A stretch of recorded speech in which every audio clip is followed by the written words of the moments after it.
सोचिए, एक राइटर है, एक बुताहा सा फार्म हाउस और ऊपर से डेडलाइन का प्रेशर। यहीं से शुरू होती है पामाली की कहानी। ये एक ऐसी हॉरर फिल्म है ना, जिसकी कहानी किसी उलझी हुई पहेली जैसी है। तो चलिए, आज हम इसी पहेली को सुलझाते हैं, एक एक करके इसकी सारी परतें खोलते हैं। तो कहानी का जो मेन कैरेक्टर है उसका नाम है रवि। प्रोफेशन से वो एक फिल्म राइटर है और उस पे ना उसके प्रोड्यूसर का जबरदस्त प्रेशर है। उसे सिर्फ 3 दिन के अंदर एक हिट स्क्रिप्ट देनी है। अब जाहिर है, इंस्पिरेशन के लिए और भागदौड़ से दूर रवि और उसकी पत्नी रिया एक बिल्कुल सुनसान फार्म हाउस में चले जाते हैं। ये फार्म हाउस रिया के भाई पप्पू का है। उन्हें लगता है कि भाई लिखने के लिए इससे बढ़िया शांत जगह और क्या होगी, पर उन्हें यह नहीं पता था कि ये उनकी सबसे बड़ी गलती होने वाली है। मगर उस फार्म हाउस के इरादे कुछ और ही थे। जैसे ही वो लोग वहां पहुंचते हैं, उनके साथ अजीब और डरावनी घटनाओं का एक सिलसिला शुरू हो जाता है। सबसे पहली डरावनी चीज होती है उनकी कार के साथ। जरा सोचकर देखिए, आधी रात का वक्त है और उनकी कार अपने आप स्टार्ट होकर आगे बढ़ जाती है और ड्राइवर की सीट पर कोई भी नहीं है। और फिर रवि जिस स्क्रिप्ट पे काम कर रहा होता है, उसके पन्नों में अचानक से आग लग जाती है। अब सवाल यह है कि क्या यह सिर्फ एक इत्तेफाक था या कोई ऐसी शक्ति है जो उसे ये कहानी लिखने से रोकना चाहती है। बात यहीं खत्म नहीं होती। रवि और रिया दोनों को ही घर के अंदर एक अजीब सी परछाई, एक आकृति दिखाई देने लगती है और अब यह समझना मुश्किल हो जाता है कि ये उनका वहम है या वाकई में कोई खतरनाक चीज उनके साथ उस घर में मौजूद है। तो यहां आकर एक बड़ा सवाल खड़ा होता है, क्या ये सब कुछ रवि के दिमाग का वहम है? हो सकता है डेडलाइन के स्ट्रेस की वजह से उसे ये सब दिख रहा हो, या फिर उस फार्म हाउस में सच में कुछ बहुत ही भयानक और असली है। इस सवाल का जवाब हमें आज में नहीं मिलेगा।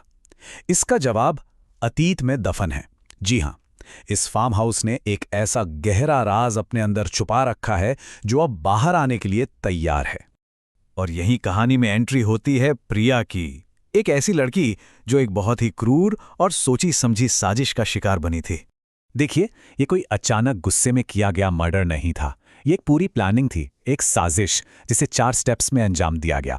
पहला स्टेप, प्यार का नाटक करके भरोसा जीतना। दूसरा, ब्लैकमेल करने के लिए वीडियो बनाना। तीसरा, जब राज खुलने का डर हुआ तो धमकी देना। और चौथा और आखिरी स्टेप, हमेशा के लिए चुप करा देना, यानी मर्डर। उन कातिलों की सोच बड़ी सीधी थी, ना रहेगी लाश, ना बनेगा केस। और यही सोचकर उन्होंने प्रिया की बॉडी को ठिकाने लगा दिया। उन्हें लगा कि उन्होंने एक परफेक्ट क्राइम कर दिया है, पर वो एक बहुत जरूरी बात भूल गए थे। तो आखिर ये लोग थे कौन और इनका रवि और रिया के उस फार्म हाउस से क्या लेना देना है?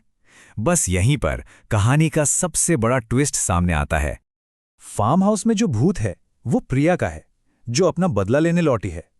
और उसके कातिल कोई और नहीं बल्कि रिया का सगा भाई पप्पू और उसके दोस्त हैं। जी हां, बिल्कुल सही सुना, वही लोग जिन्होंने रवि को उस फार्म हाउस में रहने के लिए भेजा था।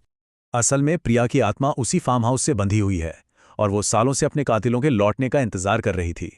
रवि का वहां आना तो सिर्फ एक इत्तेफाक था। उसके असली टारगेट तो अब खुद चलकर उसके जाल में आ फंसे थे। और प्रिया का बदला लेने का तरीका भी बिल्कुल प्लान्ड है। वो कोई भी चीज जल्दबाजी में नहीं करती, स्टेप बाय स्टेप। पहले वो पप्पू के दोस्तों को एक एक करके रास्ते से हटाती है और फिर मेन मास्टरमाइंड यानी पप्पू को अपने जाल में फंसाती है।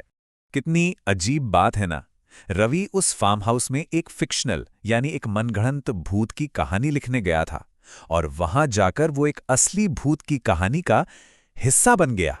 तो आखिर में ये साफ हो जाता है कि प्रिया का असली टारगेट रवि और रिया कभी थे ही नहीं। वो तो बस गलत समय पर गलत जगह पर थे। वे किसी तरह उस फार्म हाउस से अपनी जान बचाकर भाग निकलते हैं और पीछे छूट जाती है प्रिया अपना बदला पूरा करने के लिए।